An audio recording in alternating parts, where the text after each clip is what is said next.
આ છે મંદિર. રાતના 7:30 વાગ્યા છે. સુરત તાપી નદીના કિનારે. તમે એકવાર વાતાવરણ જુઓ, એમ લાગે કે અહીંયા જ બેઠું રહેવું છે આપણે. અને જો કે અત્યારે આરતી શરૂ છે એટલે બધા અંદર છે, બરાબર, મંદિરની અંદર છે, એટલે અહીંયા બહાર ઓછું પબ્લિક છે. પણ હું મેઇન વસ્તુ તમને એ કહેતો હતો કે અહીંયા પક્ષીઓનો કલરવ જુઓ.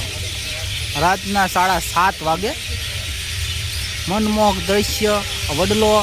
એમાંય જો અહીંયા રાતનું કોઈ 1 વાગે એકલું આવ્યું હોય અને આ બધું જોઈ ગયા હોય તેને ભીં તો પડી જાય, એમાં કાંઈ ન ઘટે. કેમ કે ઘોંઘાટ એટલો બધો આવે, પક્ષીઓનો અવાજ. પણ આ પહેલાં જે આપણે વળવાંગડા કહેવી ને, એ એનો અવાજ છે, એ પક્ષી છે, બરાબર. એટલે એનો તો અવાજ તો હોય જ તે આવો. મોરલાને કોયલ બોલતા હોય એનો અવાજ મજા આવે સાંભળવાનો.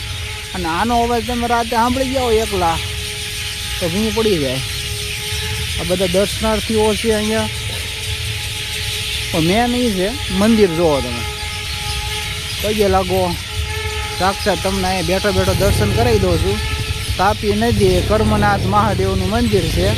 અને મંદિરની અંદર આ બધા બોર્ડ મારેલા છે કે અહીંયા કોઈએ વિડીયા ઉતારવા નહીં. એટલે આપણે મંદિરની અંદરનું સીન તમને નહીં બતાવવાનું. મંદિરની અંદરનું દૃશ્ય તમને જોવો ને તો તમે એકદમ ભક્તિમય થઈ જાઓ. તમને એમ થાય કે આપણે અહીંયા જ બેઠું રહેવું છે. હાથમાં માળા રહીને એને માળા હાથમાં લઈને સંસાર ત્યાગી દેવો છે અને રાતના દી જય ભોળાનાથ કરવું છે, એવું મન થઈ જાય.